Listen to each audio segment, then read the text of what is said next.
Good morning. Today we are visited by our shop owner, Jared. How are you this morning, Jared? I'm great. How are you? I am excellent. Now, you've been tattooing for quite some time now. And not only do you own your own shop, but you've worked in several other shops as well. And I'm sure you've seen great habits that you built your business on, but I'm sure you've also seen a lot of terrible habits. Today, I would like to talk about tattoo artist red flags as it pertains to cross contamination.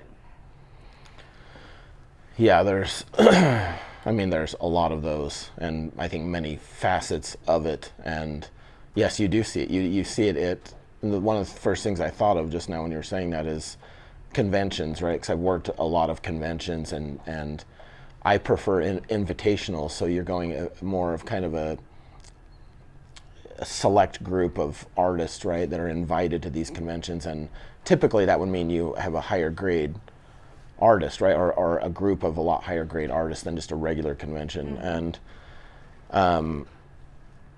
And I've been shocked at what I've seen at some of the conventions, and people that are, like big name people, like people with, hundreds of thousands of followers and have a good reputation in the industry, and watching them set up their machine with, say, like bare fucking hands, or, having their food right on their station, essentially, right at a convention. And so yes, that has been mind blowing to me of, some of what I've seen with artists that are supposed professionals and should know better. Yeah. And I know that conventions are a totally different environment, a totally different setup from what they're used to, but it is equally, if not more important, to really focus on those practices and not just let things slide because you're in a different environment. I think that does show some carelessness on their part. It's definitely more important because you're no longer in a controlled environment. A small controlled environment. It's this big open environment where a lot of different people can influence your environment.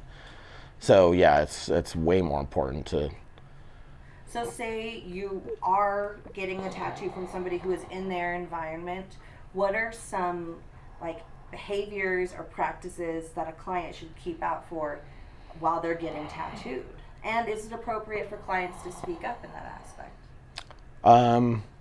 Well, hopefully you would avoid some of that by, doing your research, and like how we do a shop tour. I know not all studios are going to do a shop tour, but maybe ask, or maybe ask about their health and safety protocol, and there's nothing wrong with that.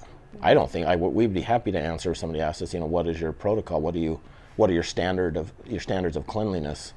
But obviously, you have the very apparent things like glove changes, and if somebody if they touch something that is not part of the actual tattoo process and doesn't have a proper barrier on it, then it's contaminated and require a glove change, or glove changing to pour more ink, or to grab something new to introduce to the setup, or different needles. You have to take your gloves off and put new gloves on, put those on, and then take those gloves off and put new gloves on to tattoo.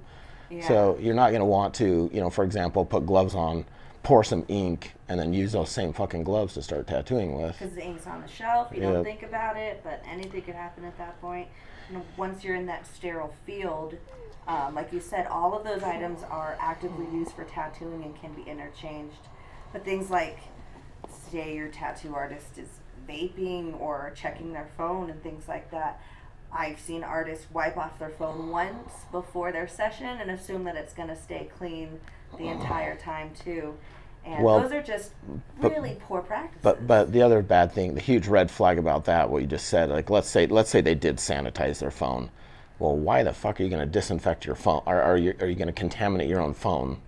Right? If you have dirty, contaminated gloves, you're tattooing somebody, and that means you're not even looking out for yourself at that point, right? So yeah, that's true. Absolutely. That's crazy. I would not touch my fucking phone during a tattoo session, but I don't think that's appropriate under any circumstances to touch your phone, no matter if you sanitized it or not. Well, that time you're using should be used on.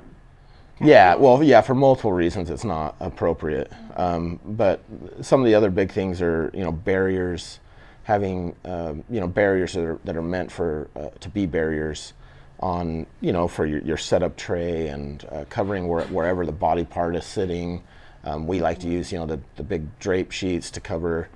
I like to cover plenty, like so much of the chair that I know there's no chance of them being exposed. Yeah, anytime you might move or Even though I'm disinfecting the chair underneath, every time a client, I just don't.